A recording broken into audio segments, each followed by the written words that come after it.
नमस्कार प्यारे साथियों, मैं उदित चौधरी स्वागत करता हूं आप सभी का एग्रीकल्चर एंड जी के ऑनलाइन प्लेटफॉर्म पे। तो today I am going to success share another success story of miss Suman Kumari. Suman Kumari ji आज हमारे साथ हैं, जो इस समय बिहार पब्लिक सर्विस कमीशन के द्वारा जो पेपर होता है BAO, उसको उन्होंने क्रैक किया।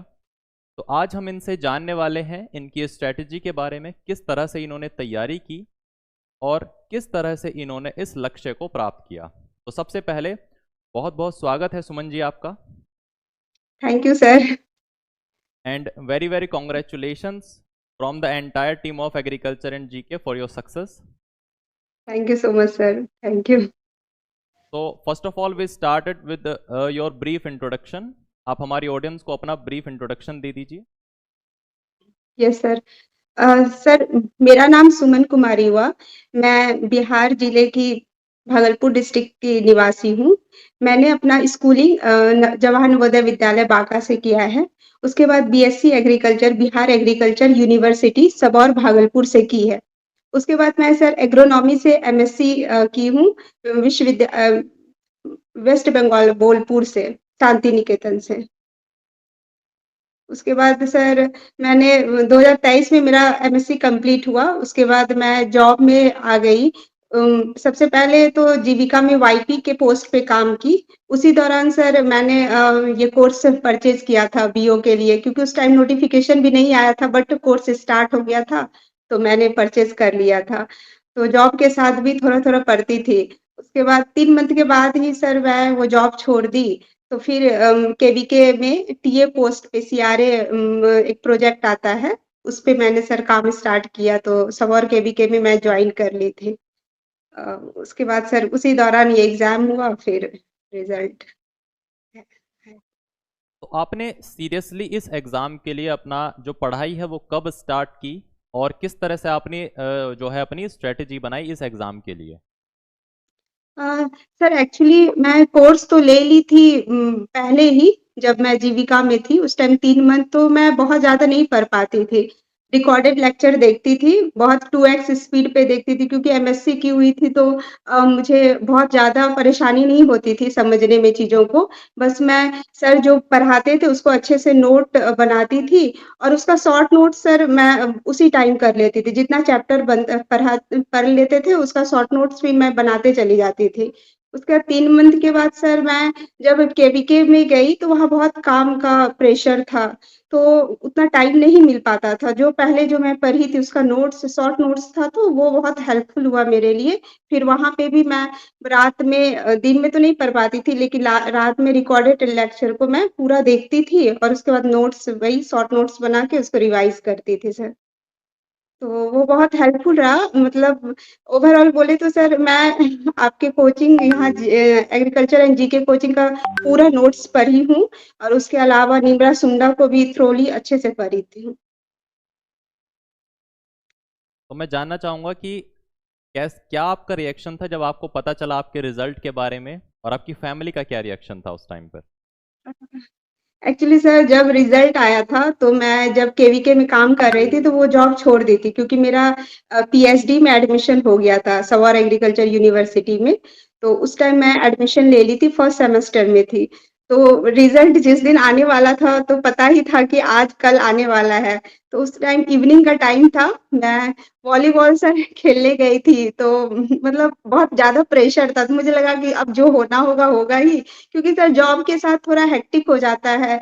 मैं नहीं संभाल पा रही थी, क्योंकि दिन भर पूरा फील्ड वाला जॉब था, फील्ड पे रहना, उसके बाद फिर आके रात में पढ़ना, बहुत हेक्टिक हो जाता था। तो मुझे उम्मीद था कि पता नहीं होगा कि नहीं, तो इस प्रेशर में नहीं हो पाता था।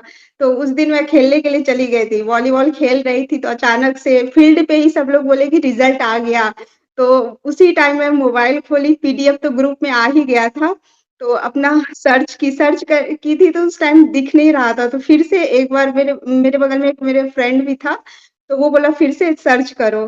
तो की तो देखा ना, इतना खुश हुई थी सर, बॉल को इतना जोर का मारी वहां से बहुत खुश होके वहाँ से निकली। मेरा घर सर एक्चुअली जो कॉलेज है सबौर एग्रीकल्चर कॉलेज सबौर में ही है, तो वहाँ से बहुत कम दूरी पे ही था। तो मैं मतलब बहुत खुश थी, मैं सोचा फ़ोन से नहीं बताती हूँ घर में, मैं वहाँ से गई डायरेक्ट फील्ड पर से डायरेक्ट मैं घर चली गई। रास्ते में मिठाई खरीद ली, अब बोले कि अब सामने से जाके पापा-मम्मी को बताऊँगी। घर गई और डायरेक्ट मिठाई खिलाते हुए बोली कि पापा आपकी बेटी अब ऑफिसर बन गई। और बहुत रोने लगी, तो वो बहुत अच्छा मोमेंट था। आज भी मतलब बोल के बहुत इमोशनल हो रही हूँ, लेकिन बहुत अच्छा मोमेंट था सर। मतलब बहुत खुश हुए थे, मेरे मम्मी-पापा भी बहुत थोड़ा रोने लगे थे। बहुत अच्छा था सर, मतलब इट्स ग्रेट। अभी भी वो याद करके भावुक हो जा रही हूँ। जी हाँ, वो मोमेंट ही कुछ इस तरह का है कि आप पूरी मेहनत, पूरी जो अपनी पढ़ाई है उस चीज़ के लिए करते हैं, और जब वो मिलती है तो कहीं ना कहीं। जी सर। तो मैं ये जानना चाहूँगा कि जैसा कि आपने बताया एमएससी आपकी एग्रोनॉमी से थी, तो जी सर। एग्रोनॉमी सब्जेक्ट से जो आपने एमएससी की, इसने आपको किस तरह से हेल्प की इस एग्ज़ाम की प्रिपरेशन में? अ, सर ये था कि एग्रोनॉमी बहुत हेल्प किया है सर मेरा। मेरा इंटरव्यू और उसके मतलब दोनों जो पेपर था जीएस 1 मतलब ये एग्रीकल्चर 1 और 2 दोनों में मेजर पार्ट सर एग्रोनॉमी का था। तो जो बेस जो बना हुआ था मेरा एमएससी से, तो उसमें उस वो बहुत हेल्प किया समझने में भी और क्वेश्चन को टैकल करने में भी। और मेरा इंटरव्यू भी सर जो हुआ, तो सर पहले जैसे ही प्रेफ़रेंस पूछे कि मतलब एमएससी आप की हुई है, तो एग्रोनॉमी से ही स्टार्ट किए, क्रॉपिंग पैटर्न मतलब एग्रोनॉमी से रिलेटेड सारा क्वेश्चन पूछे थे। वहाँ पे मेरे पैनल में 3-4 प्रोफ़ेसर बैठे हुए थे, तो कुछ इकोनॉमिक्स भी के भी थे, तो वो ज़्यादा नहीं पूछ रहे थे, लेकिन एग्रोनॉमी से ज़्यादा था। और दूसरी बात मेरा जॉब प्रोफ़ाइल था, 2-3 जॉब स्विच किए हुए थे, तो उससे भी जीविका से भी पूरा क्वेश्चन पूछा गया कि कैसे वहाँ पे आप किस पोस्ट पे थे, वाईपी थे तो जैसे मैं गोट्री की नोडल थी, तो उसमें का कैसे-कैसे काम करते थे, वो प्रोसेस पूछे। फिर सीआरए के बारे में, क्लाइमेट रेज़िलियंस एग्रीकल्चर के बारे में, कब ये हुआ, कैसे-कैसे काम करता है, क्लाइमेट, वेदर ये सब में मतलब बेसिक क्वेश्चन जो होता है ना, जॉब से रिलेटेड ही पूछे। फिर कुछ सिचुएशनल क्वेश्चन भी मुझसे पूछा गया था कि अगर आप बीओ बनते हैं, तो कैसे अगर सीड डिस्ट्रीब्यूशन करते हैं, आप लड़की हैं, कैसे उसको टैकल करिएगा? ऐसे करके पूछा गया था सर। ओवरऑल अच्छा गया था, इंटरव्यू मेरा बहुत अच्छा गया था। तो जब आपका इंटरव्यू हुआ, आप सभी क्वेश्चन के आंसर दे पाई थी, या फिर कुछ कुछ ऐसे भी क्वेश्चन थे जिसमें आप फंसी या फिर उन्हें टैकल नहीं कर पाई? हाँ, यस सर, सारे क्वेश्चन का तो आंसर नहीं जो जॉब प्रोफाइल से था तो वो तो मैंने अच्छे से बता दिया था सर। लेकिन कुछ जो सब्जेक्टिव था जैसे इकोनॉमिक्स से भी मुझसे कुछ पूछा गया था, तो वो मैं नहीं बता पाई। पीआरए के बारे में भी पूछा गया था और बहुत सारे क्वेश्चन थे जो कि इकोनॉमिक्स से क्योंकि वो मेरा बहुत वीक था, मैं उसको अच्छे से नहीं पढ़ पाई थी उसको। तो वहाँ पे उसको अच्छे से मैं आंसर डिलीवर नहीं कर पा रही थी सर। इस जॉब से पहले भी आपने कोई और जॉब के लिए एग्ज़ाम दिया हो, जैसे स्टेट या फिर सेंट्रल गवर्नमेंट की कोई जॉब जिसके लिए आपने तैयारी की हो, एग्ज़ाम दिया हो? सर एक्चुअली मेरा बीएससी 17-21 पे हुआ, तो लगातार एमएससी हो गया, तो बीच में जॉब करने का टाइमिंग तो नहीं मतलब जॉब का प्रिपरेशन भी नहीं करती थी। लेकिन उसके बाद जैसे जॉब के साथ मैंने ये इफ़को जो बैंक वाला होता है, व सॉरी इफ़को का दिया था सर, तो उसमें नहीं हुआ था। तो फिर उतना मैं उसके बाद तो फिर बीओ का ही इसी का आने वाला था नोटिफ़िकेशन, तो इसी पे फिर ध्यान देने लगी कि यही करना है। तो मैं ये जानना चाहूँगा कि किस चीज़ ने आपको सबसे ज़्यादा मोटिवेट किया कि आप पूरी थ्रू आउट जो है आपकी पढ़ाई लगातार आप करती रही? क्या आपका मोटिवेशन का सोर्स था उस टाइम पर? सर, पहली बात तो मैं जॉब में थी तो मुझे तो पता था कि कॉलेज से दूर हूँ, स्टूडेंट से भी टच में नहीं थी, अकेले इसको कैसे करना है। तो इसलिए मैं अब कोचिंग ये एग्रीकल्चर एंड जीके का कोर्स ले ली कि एक मतलब एक होता है ना कि रनिंग में रहता है कि हाँ, ये पढ़ाया गया, इसको पढ़ना है। अगर दिन में नहीं लाइव क्लास नहीं कर सकते तो आप रिकॉर्डेड कर सकते हो, रिकॉर्डेड पढ़ सकते हो। तो इसलिए मैंने सबसे पहले एक कोर्स लिया, उसके अनुसार ही सर जैसे-जैसे पढ़ाते थे जो-जो चैप्टर, वो मैं पढ़ते गई, उसका नोट्स बनाते गई और शॉर्ट नोट्स करते गई। मतलब ज़्यादा बहुत चीज़ में तो हम नहीं पढ़े थे, बस ये एग्रीकल्चर एंड जीके का कोर्सेज़ था और निम्रा सुंडा था और ज़्यादा मैं नहीं मतलब बहुत सारे बुक को प्रेफ़र नहीं कर पाई थी क्योंकि मेरे पास टाइम लिमिटेशन था। दिन में बिल्कुल टाइम नहीं मिलता था, ऑफ़िस में भी मैं नहीं पढ़ पाती थी क्योंकि काम इतना ज़्यादा होता है, केवीके में काम होता है, बहुत ज़्यादा होता है। जीविका में भी बहुत काम था क्योंकि फ़ील्ड जॉब था तो उतना टाइम नहीं निकाल पाती थी।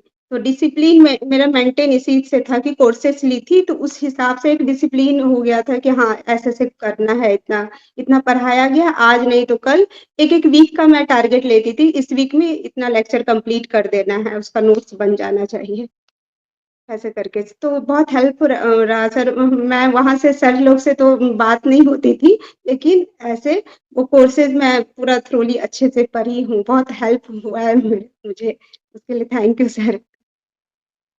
बहुत अच्छा लगा आपसे एक इस पॉजिटिव फीडबैक के लिए। अब मैं ये जानना चाहूँगा कि अभी जो आपकी पोस्ट है, किस तरह का आपको वहाँ पर काम होता है? क्या आपकी वर्क प्रोफाइल है अभी के टाइम पर? सर मेरा post block agriculture officer seed analysis Munger में अभी मैं पोस्टेड हूँ। एक्चुअली सर बीओ में जितनी वैकेंसी आई थी उसमें एक वर्ड समकक्ष भी लिखा हुआ था, तो बीओ के साथ-साथ उसमें बहुत सारे ऐसे पोस्ट हैं जो कि ब्लॉक में ना होके डिस्ट्रिक्ट में और जो मुख्यालय है पटना में भी दिया जाता है। तो उसी तरह मेरा जो अभी पोस्ट है प्रखंड कृषि पदाधिकारी बीज विश्लेषण मुंगेर है। हर एक जिला में सर सीड एनालिसिस करने के लिए लेबोरेटरी होती है। हालाँकि अभी पूरे डिस्ट्रिक्ट में 7 लेबोरेटरी ही है, वो बनने के लिए प्रपोज़ल में है। तो मैं अभी मुंगेर में मुंगेर डिस्ट्रिक्ट में पोस्टेड हूँ। यहाँ पे मैं 2-2 काम देख रही हूँ। जैसे जैविक के भी बीओ के प्रभार में हूँ, तो जैविक में सर जितना भी योजना आता है, अभी बहुत सारे नेचुरल फार्मिंग से रिलेटेड या वर्मी कंपोस्ट होता है, बायो गोबर गैस, जो-जो चीज़ पढ़े हैं सर उसका योजना आता है, उसको इम्प्लीमेंटेशन कराना होता है। मेरा काम है कि जो प्रखंड में प्रखंड कृषि पदाधिकारी है, उनके पास ये योजना को देना और उनसे काम करवाना। मतलब सारे बीओ के नोडल हो जाते हैं कि उनको कि ये हुआ है कि नहीं, मॉनिटरिंग मेनली मॉनिटरिंग है कि वो हो रहा है कि नहीं काम, कभी विज़िट पे भी चले जाना कि काम दिख रहा है कि नहीं हो रहा है, कि सही आदमी को मिला है या नहीं, वैसा है। बैठ के बहुत ज़्यादा फील्ड नहीं होता है, लेकिन बैठ के मॉनिटरिंग वाला काम होता है, कि करना है इसको हाँ, ऐसे करके ऐसे। तो इसमें आपका वर्किंग टाइम लगभग कितना रहता है? सर ऐसे तो जॉब 10 टू 5 है सर। कई बार ओवरटाइम हो जाता है या फिर इसी टाइम के अंदर हाँ हो सर, जाता नहीं सर, बहुत सारे ऐसे काम होते हैं जैसे कि अभी कृषि विभाग में एफआरआईडी का काम चल रहा था, फार्मर रजिस्ट्री का। तो ऐसा नहीं है कि आप जिस पोस्ट पे हैं वही काम नहीं, कृषि विभाग में है कि कोई भी काम जैसे भी कुछ आएगा उसमें सबको इन्वॉल्व कर दिया जाता है। जैसे एफआरआईडी में था कि इसमें राजस्व विभाग भी है, कृषि विभाग भी है।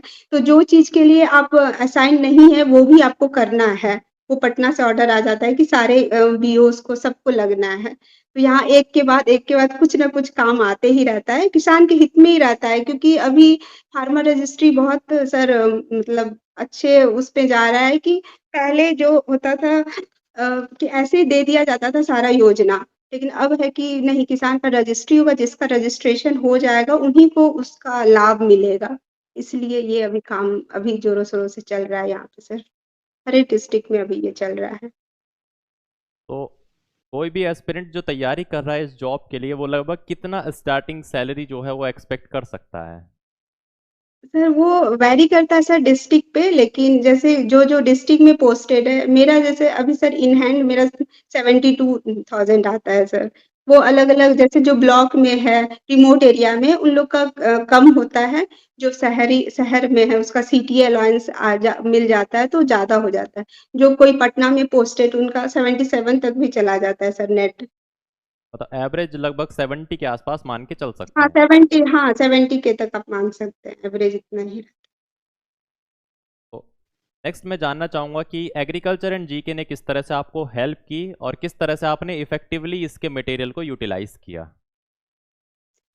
एग्रीकल्चर एंड जीके का सर मैं पहले भी बता चुकी हूँ कि ये कोर्सेज़ मैं डिसिप्लिन सबसे पहले तो ये डिसिप्लिन ला देता है, क्योंकि आप कॉलेज के बाहर रहते हैं, ज़रूरी नहीं कि सारे एस्पायरेंट कॉलेज में ही हो, कुछ लोग जॉब भी करते हैं। तो उनके लिए ये बहुत फ़ायदेमंद है कि आप कोर्सेज़ लें और उसके हिसाब से आप पढ़िए। अगर दिन में नहीं पढ़ पाते तो आप रात में उसको पढ़िए, एक डिसिप्लिन मेंटेन हो जाता है कि हाँ, इतना करना, अगर आज 2-3 लेक्चर हुआ है, तो उसको पढ़ लेना है। तो वो चीज़ हुआ कि मेरे में एक डिसिप्लिन आ गया था कि नहीं ये चैप्टर है इसको कंप्लीट करना है। आप वहाँ से भी करिए, कुछ नहीं समझ आते तो कुछ बुक से भी आप कर सकते हैं, जो स्टैंडर्ड बुक्स है वहाँ से भी पढ़ सकते हैं। वो मेंटेन हुआ और सेकंड सर जब ये हो गया था, मेंस हो गया था, तो इंटरव्यू के लिए भी सर ने फ्री ऑफ कॉस्ट इंटरव्यू भी कंडक्ट कराया था। मैं इंटरव्यू भी मतलब दी थी, इसमें मॉक इंटरव्यू दी थी। तो वहाँ पे भी सर बहुत हेल्प 2 मॉक इंटरव्यू दी। फर्स्ट में तो मैं बहुत डर गई थी सर, नहीं बोल पा रही थी कुछ, तो सर ने कुछ टिप्स बताए कि ऐसे इतना डरना नहीं है। मैं अपना नेगेटिव बहुत ज़्यादा पॉइंट बता दे रही थी, तो बहुत सारा करेक्शन कराया गया था। तो वो भी मुझे बहुत क्योंकि मैं कहीं और से मॉक इंटरव्यू नहीं दी थी। यही 2 ही मॉक इंटरव्यू दे के गई थी सर इंटरव्यू देने के लिए। तो मुझे मतलब एक डर खत्म हो गया था कि कैसे देना है, तो बहुत हेल्प हुआ है सर, बहुत हेल्पफुल हुआ है। क्योंकि मैंने इस कोर्स के अलावा और कोई कोर्स नहीं ली थी, उसके बाद मैं बस बुक्स जो निमरा सुंडा होता है उसको पढ़ी थी। तो ओवरऑल मतलब पॉज़िटिव बहुत अच्छा मतलब रिज़ल्ट रहा एंड थैंक यू सर। बहुत अच्छा कोर्सेज़ थे सर। तो लास्ट में मैं यही जानना चाहूँगा कि जो भी फ्यूचर एस्पिरेंट्स हैं जो तैयारी करना चाहते हैं इस एग्ज़ाम के लिए, उनको आप क्या सजेस्ट करना चाहेंगे? अ, फ्यूचर एस्पायरेंट मेरे जितने भी मतलब उनको सजेशन यही रहेगा कि सर अगर आप लोग ये तैयारी करें तो सबसे पहली बात तो ये दिमाग से निकाल दीजिए कि नहीं होगा। जैसे जब ये पोस्ट आया तो उसमें बीओ और एसडीओ दोनों का था। तो मैं डर गई तो मुझे लगा था कि मैं जॉब में हूँ, एसडीओ तो हमसे होगा ही नहीं, जिसकी वजह से आज बीओ हूँ लेकिन वो हो सकता था, बहुत टफ नहीं होता है कोई भी एग्ज़ाम क्योंकि मैं इसको दी हूँ ना तो अब समझ में आता है कि कितने कम मार्क्स से जो छूट गया है, वो नहीं छूटता। अगर मैं पहले ही दिमाग में सेट कर लेती कि नहीं मुझे एसडीओ भी मतलब वो बन सकती हूँ, बहुत ज़्यादा टफ नहीं। तो पहले तो सबसे पहले ये पॉज़िटिव माइंडसेट रखना है कि नहीं मैं कर सकती हूँ। उसके बाद आप सही डायरेक्शन में स्टार्ट करिए, कोई कोर्सेज़ ले लीजिए क्योंकि वो डिसिप्लिन मेंटेन करता है। अगर आप कॉलेज में हैं, तो ठीक है अगर आप बुक से पढ़ते हैं वो भी गलत नहीं है। लेकिन अगर आप जॉब में हैं कहीं पे भी समझ नहीं आ रहा है कि कितन क्या-क्या कंटेंट पढूँ, तो आप एक जगह का कोई कोर्स लीजिए। जैसे अगर मैं तो रिकमेंड करूँगी एग्रीकल्चर एंड जीके का लीजिए क्योंकि मैं इसको पढ़ी हूँ। इसमें सही कंटेंट दिया जाता है और टाइमली सिलेबस भी कंप्लीट कर दिया गया था। तो आप इनको लीजिए और उसके अनुसार आप पढ़िए। अगर एक दिन में नहीं हो पा रहा है कि छूट गया तो उसको छोड़ना नहीं है, दूसरे दिन उसको कंप्लीट करना है। आप 2x पे देख लीजिए क्योंकि कुछ एमएससी किए हुए रहते हैं तो उन लोग को समझने में बहुत ज़्यादा परेशानी नहीं आती है। तो आप स्पीड में भी उसको देख के नोट्स अपना बना सकते हैं और उसका शॉर्ट नोट्स ज़रूर बनाएँ क्योंकि लास्ट टाइम में ना बहुत ज़्यादा नोट्स हो जाता है तो पढ़ने का रिवीज़न करने का टाइम नहीं मिलता है। तो शॉर्ट नोट्स बहुत हेल्पफुल रहते हैं। उसको बार-बार पढ़िए, जो चीज़ याद नहीं होता उसको हमेशा देखते रहिए, तो वो फिर नहीं भूलते हैं। और दूसरी बात ये कि अगर आप जॉब में हैं, तो मतलब प्रेफ़र करिए कि जो भी रात वाला टाइम होता है, कम से कम 3-4 घंटा तो आपको देना ही पड़ेगा, क्योंकि बिना टाइम दिए तो नहीं हो पाएगा। और जैसे क्वेश्चन अगर प्रैक्टिस करना है, तो जॉब में है तो आप लंच टाइम में या जब भी फ्री टाइम हो, वहाँ पे आप क्योंकि एमसीक्यू ही है, आने वाले जितने भी पोस्ट हैं, सब एमसीक्यू में ही होंगे। रिटर्न तो मतलब एग्रीकल्चर में बहुत कम ही होता है। तो आप एमसीक्यू है, तो वहाँ पे आप ऑफ़िस में भी लगा सकते हैं। मतलब टाइम निकालना पड़ेगा, बिना मेहनत किए तो नहीं होगा, इतना तो मैं देख ली हूँ। और और मतलब मुझे लगता है हो सकता है, कुछ भी हो सकता है, बस करने का मतलब जज़्बा होना चाहिए और स्टार्ट करना ही पड़ेगा, आज नहीं तो कल स्टार्ट करना पड़ेगा। नोटिफ़िकेशन का वेट नहीं करिए, बस मतलब आने वाला है तो ऐसा जान लीजिए कि जैसे अभी प्लांट प्रोटेक्शन का आने वाला है कुछ पोस्ट, तो अभी से ही उसके लिए तैयारी स्टार्ट कर दी। ये नहीं कि नोटिफ़िकेशन आएगा तभी, ये गलती मैंने की थी। नोटिफ़िकेशन आया तब मैं मतलब ज़्यादा स्पीड में लगी, अगर पहले से पढ़ती तो शायद एसडीओ रहती। बट वो जो गलती मैं की हूँ, वो चाहूँगी कि आप लोग ना करें और अच्छे से पढ़ें। मुझे लगता है होगा, सबका होगा और अच्छा फ्यूचर है। एग्रीकल्चर डिपार्टमेंट बहुत अच्छा है, शांति का डिपार्टमेंट है और अच्छे से काम मतलब हो जाता है, बहुत हेक्टिक नहीं है। और सब डिपार्टमेंट के कंपैरिज़न में बहुत अच्छा डिपार्टमेंट है। आप आइए, किसान का मदद करके बहुत अच्छा लगेगा। मतलब मुझे तो पर्सनली बहुत, क्योंकि मेरे पिताजी फार्मर हैं, तो मैं जब भी कोई भी किसान का हेल्प करती हूँ, कुछ भी योजना जो जिसको जो ज़रूरत है, उसको वो मिल जाता है, वो बहुत बहुत खुश होते हैं कि नहीं मैडम जब से आई है, जल्दी काम हो जाता है। तो मैं चाहूँगी कि जितनी स्पेशली मैं फीमेल के चाहूँगी कि आप लोग आइए, क्योंकि ज़रूरत है। फीमेल ना बहुत अच्छे से, मुझे लगता है ज़्यादा अच्छे से काम करती हैं। तो आप लोग आइए और वेलकम है ये डिपार्टमेंट में। मुझे लगता है आप लोग कर सकते हैं। सब लोग को ऑल द बेस्ट। अ, तो बहुत बहुत धन्यवाद सुमन जी आपके कीमती समय के लिए। कहीं ना कहीं ये सेशन जो है आने वाले फ्यूचर एस्पिरेंट्स के लिए एक बहुत अच्छे मोटिवेशन की तरह काम करेगा। थैंक यू सर, आपको भी। आपने मतलब मुझे इस लायक समझा कि मेरा सक्सेस स्टोरी लिया। मैं चाहती हूँ अगर इस स्टोरी से एक भी एस्पायरेंट अगर खुश हो, मतलब मोटिवेट होते हैं, तो ये इंटरव्यू मेरे लिए बहुत मायने रखेगा। क्योंकि सही में ज़रूरत है सर, सभी को ज़रूरत है कि नहीं वो ऑफ़िसर बने, और आके डिपार्टमेंट को ज़रूरत है, यहाँ पे इतने किसान सब हैं, इनको बहुत ज़रूरत है कि इनको सही योजना का लाभ मिल सके। इसलिए मैं चाहती हूँ कि मतलब जो यूथ है वो आगे आए और अच्छा काम करे। ठीक है, थैंक यू सर। बहुत बहुत धन्यवाद सुमन जी, और एक बार फिर से आपको बहुत बहुत कॉन्ग्रेचुलेशंस आपके सक्सेस के लिए। Thank you sir, thank you so much sir. Thank you ma'am.